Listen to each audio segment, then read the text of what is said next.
I get it. I mean, the Pirates have to trade their veteran guys. They have to trade their best veteran guys at peak value in order to bring back more prospects into the pool to create that much more competition and roster tension and everything else throughout the organization that we're already starting to see. But I've got one player, one older player, where I'm drawing the line. Good morning to you. Good Tuesday morning. I'm Dejan Kovacevic, and this is Daily Shot of Pirates comes your way bright and early every weekday morning. If you're into football and or hockey, I also offer up daily shots of Steelers and Penguins. Pirates are back in action tonight in St. Louis, 7:45 p.m. Eastern Time. First pitch, JT Brubaker's on the mound. Jacob Stallings might or might not play. He sustained a quad contusion in the game Sunday. And you watch. That player will be the one who's most missed if he ends up sitting out for any significant period of time. I know Ke'Bryan Hayes is the top talent. I know he's the one everybody wants to see. And I know it's really hurt this baseball team to not have Ke'Bryan around since the second game. But the more I see of Stallings and what he does in all facets of the game, the less inclined I am to give him up.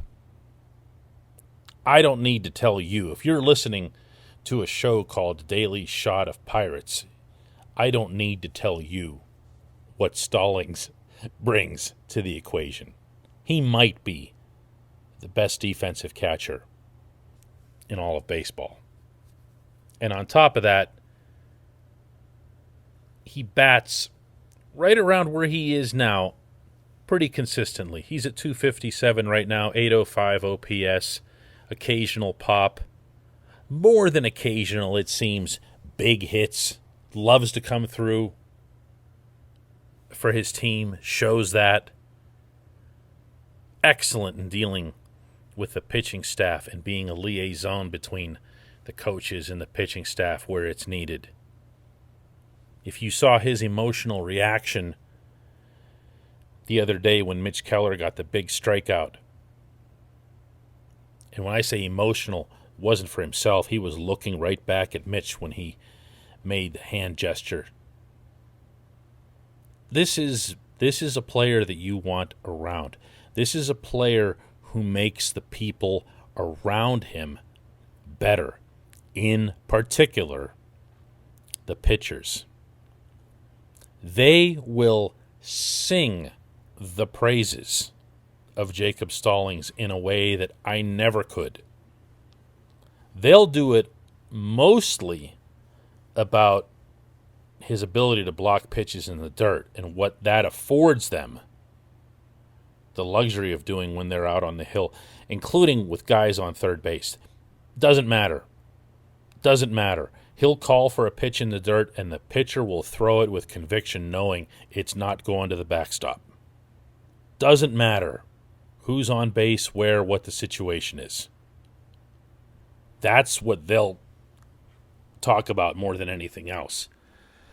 But he also leads the majors in quality pitch framing, according to advanced analytics. He controls the running game when his pitchers are cooperating.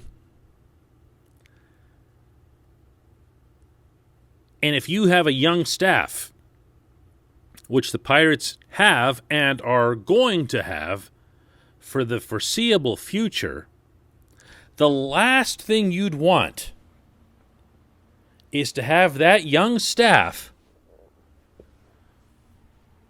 navigating its way through the majors in their first year, second year, or rookies, depending on how quickly Jack Leiter or Kumar Rocker were to come up if they end up being the Pirates' #1 overall draft pick this summer. There are no catchers in this system. Not at any level. There is not a single catcher who could be considered a prospect in this system. Not yet. They might emerge, but they aren't there yet. And I can't think of anything more calamitous than putting together real live major league potential arms, especially the starters who need that rhythm, and then lining them up with lousy catchers. I just don't think you can do it. I don't think you can afford to do it. I don't think you can afford to send out Jacob Stallings. In fact, I'll take this to a different extreme. This portion of Daily Shot of Pirates is brought to you by the North Shore Tavern. That's the home of Steak on a Stone and also home to the planet's only fully dedicated Pirates sports bar, front to back, every wall, every inch of every wall. If you've been there, you know what I'm talking about. Nothing but buccos. It's directly across Federal Street from PNC Park, right next to Mike's Beer Bar, which is the companion venture on that corner. If you've been to Mike's and you loved it, you'll also love North Shore Tavern. A little bit of a different experience, especially that Steak on a Stone thing. Has to be tried to be believed. North Shore Tavern, right across from PNC Park. I'd approach Stallings about an extension. It's not mandatory, it's not necessary, and there are a lot of teams that believe that you don't offer a contract until you absolutely have to. I'll tell you what Stallings' contract situation is first. A, he's 31 years old, but he's only got 2 years and change of service time to his name. He's arbitration eligible for the first time next year in 2022. What that means, short version, the Pirates already hold his rights for the next 3 years. He's currently making $1.3 million. Arbitration, he'll end up making significantly more. He won't be breaking anybody's bank. So they're eminently able to hold on to him for another 3 years without worrying about anything. And you never know. Catchers don't last as long. They get concussions, their knees go bad, and whatever else. Maybe it is the right approach to just go year by year. I don't know. I don't feel good about it. I think this is a player that you could approach with a guaranteed contract over the next 3 years. You buy out his arbitration and you put into place. They did this with Starling Marte and Gregory Polanco and a couple of other players, so this might sound familiar to those of you who follow the sports finances closely. You put in club options that buy out, from the club standpoint, a year or two of free agency. So if you decide you want that player, you have to pay up at a certain level. If you decide that you don't want that player for those years, you pay a much smaller buyout figure. But this way you set up Stallings with basically his main contract for his career, and you make it known to everyone at every level of your organization, including, by the way, should it come to pass, potential free agent pitchers, that this is our catcher. This is the guy we're going with. He's going to be here in Pittsburgh. We're not trading him. We're not moving him. We're not selling him off. If you come to pitch in Pittsburgh, you will be pitching to this extraordinary catcher. I have not made any kind of a fuss, really, about the payroll nosediving as it has, because I get what's going on, and I get that in 2 or 3 years, you're going to want to see that payroll go not up, way up, to make sure that you're keeping the people who are the parts, the vital parts of your future. Brian Hayes, Brian Reynolds, etc., etc. To me, Jacob Stallings is one of those. I don't care what his age is. I just don't. And I'd like to see him stay in Pittsburgh for a long time. Move everyone out. Not everyone else. Move Adam Frazier, Richard Rodriguez, Tyler Anderson. Go right down the list. Okay? Not Jacob Stallings. When we come back, just one question.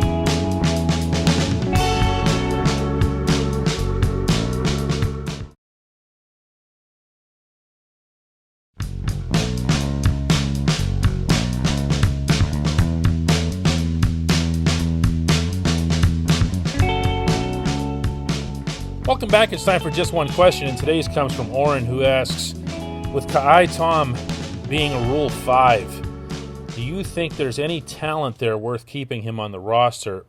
They also could offer him to the Mets, and if they really like him, then pick him out as a free agent. I can't see why any other team would waste a roster spot. And by that, I'm sure you mean, just on Rule 5 picks in general. Funny thing is the Pirates are about to have 3 of those guys on the roster when Jose Soriano returns from a long-term injury, along with Luis Oviedo and, of course, Tom. Not a lot of people realize that Tom is still a Rule 5 guy because he's now on his second team this year in that chain. But all of the Rule 5 restrictions still apply to him. I'm not going to lie. I'm not crazy about the guy. I understand, appreciate, and embrace the importance of getting on base to offense. I also understand, appreciate, and embrace that you need to be able to hit the ball in order to play in the majors. And Tom has done that sporadically at the big league level, and understanding that it's a small sample size. But I look at his at-bats, and I see him as someone who's looking to work a walk. And when I see you do that and the pitcher is on deck, man, I'm tuned out. I'm tuned out. And he's done it more than once. There are times you've got to be looking to swing the bat. And in fact, Rick Eckstein's own stated approach is that you should always be thinking aggressively, but do that while focused on a small specific quadrant of the strike zone. So yeah, in theory, you could say, all right, look, Tom has an excellent eye, which he really does and always has, and he finds ways to get the pitch that he's looking for, or at least avoid the pitches that he's not looking for. And he can be coached into becoming that player who does find that sweet spot and does feel that aggression and go after the ball. But I haven't seen a whole lot of that in my time watching baseball. Have you? I haven't seen a whole lot of players who are just conditioned to work walks and then all of a sudden become really aggressive at the plate. If you think to the guy that I consider to be the role model in this regard in all of baseball, Joey Votto in Cincinnati, there isn't a walk that Joey Votto doesn't love. But Joey Votto also gets it that when he sees his pitch, he's not messing around. He's playing in the Great American Bandbox. If he puts his bat on it, there's a really good chance he'll get 4 total bases out of it. He has found the perfect mix of those two things. But Joey Votto had that upon arrival in Cincinnati. He had that all through the Reds system coming up the ladder. He didn't acquire it late in his career. Tom's not a kid. Tom's not a kid, even though he's a Rule 5. He's 26 years old. There's a really good chance that he is what he is. And when he has hit the ball, when he has swung, there hasn't been much to it. He's a little guy that doesn't have a whole lot of oomph when he hits the ball. I don't mean to be, the downer here. You asked. I haven't really liked what I've seen of the guy. And I know how this works, believe me. The moment you mention something about walks or whatever, it immediately turns into you hate Moneyball arguments or something. And that's not at all it. That's not at all it. It's just that, to me, in order to play regularly in the majors, at some point, you have to be able to hit the ball, and he hasn't been able to do that yet. I appreciate the question. I appreciate everybody listening to Daily Shot of Pirates today. We will do another one tomorrow.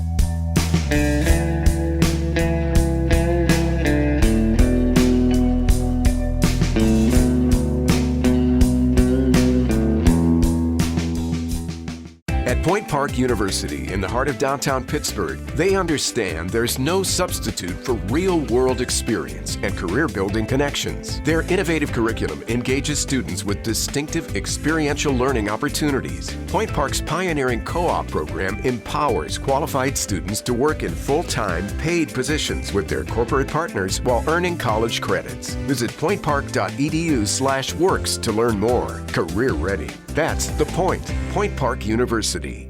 Your front door, your car, your gym locker, your gun. Safety is a habit. Learn more about how to keep guns safe and secure. Visit projectchildsafe.org.